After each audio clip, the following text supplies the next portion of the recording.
పూజారి భక్తి. అనగనగా ఒక ఊరు. ఆ ఊరిలో శివాలయం ఒకటి ఉండేది. ఆ గుడి పూజారి మహాభక్తుడు. అతను ప్రతిరోజు శివలింగానికి కోటిపత్రి పూజ చేసి పూజ చేసిన పువ్వులు రాజుగారికి ప్రసాదంగా పంపుతూ ఉండేవాడు. ఇలా ఉండగా ఒక రోజున పూజారి పొరుగురికి వెళ్ళవలసిన పని వచ్చింది. అతను బయలుదేరేటప్పుడు భార్యను పిలిచి, పూజా పుష్పాలు ఒకవేళ రాజుగారికి నువ్వు పంపించు, మర్చిపోకు సుమా అని మరీ చెప్పిపోయాడు. ఆమె అప్పటికి అలాగే అన్నది.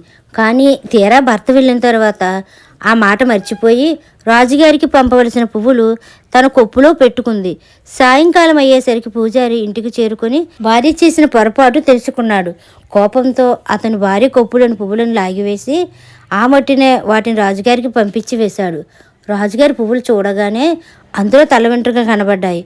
ఆయన పూజారిని పిలిపించి మండిపడుతూ ఇవేమిటి అని ప్రశ్నించాడు. పూజారికి ఏం చెప్పడానికి తోచలేదు. కానీ రాజు అడిగినప్పుడు ఏదో ఒక జవాబు చెప్పక తప్పదుగా.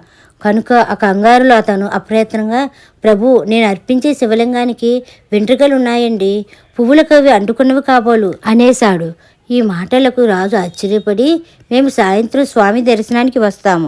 నువ్వు చెప్పినట్టు శివలింగానికి వెంట్రుకలు చూపితే సరే, లేకుంటే నీ తల కొట్టించి కోట గుమ్మానికి వేలాడదీయిస్తాను అని హెచ్చరించాడు. ఆ వెంటనే పూజారి గుడిలోకి పోయి శివలింగాన్ని గట్టిగా కౌగిలించుకొని గాఢంగా జపం చేయసాగాడు. కొంతసేపటికి శివుడు ప్రత్యక్షమై, పూజారి, ఎందుకు అలా బాధపడుతున్నావు? నీకేమి కావాలో కోరుకో అన్నాడు. అప్పుడు పూజారి, స్వామి, ప్రభువులు అడిగిన ప్రశ్నకు అమాయకంగా కంగారులో నోటి వెంట వచ్చిన మాట జవాబుగా చెప్పివేశాను. నా తప్పు నేను తర్వాత తెలుసుకున్నాను.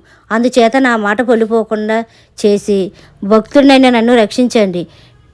నీట ముంచినా పాలు ముంచినా మీదే భారం స్వామి అని ప్రార్థించాడు. అందుకు స్వామి, నీకేం భయం లేదు అని చేతితో సంజ్ఞ చేసి అంతర్ధానమైపోయాడు.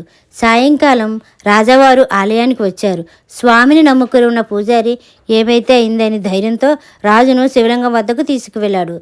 రాజు చూసేసరికి ఆ శివలింగంపై నిజంగానే వెంట్రుకలు కనబడినాయి. అయితే ఒకవేళ తనను మోసపుచ్చడానికి పూజారి ఆ వెంట్రుకలు అంటించి ఉంటాడేమోనని అనుమానపడి రాజుగారు ఒక వెంట్రుక పుచ్చుకొని లాగేసరికి బొలబలమని రక్తం చిమ్మింది. కానీ రాజుకి దృష్టి మందగించింది.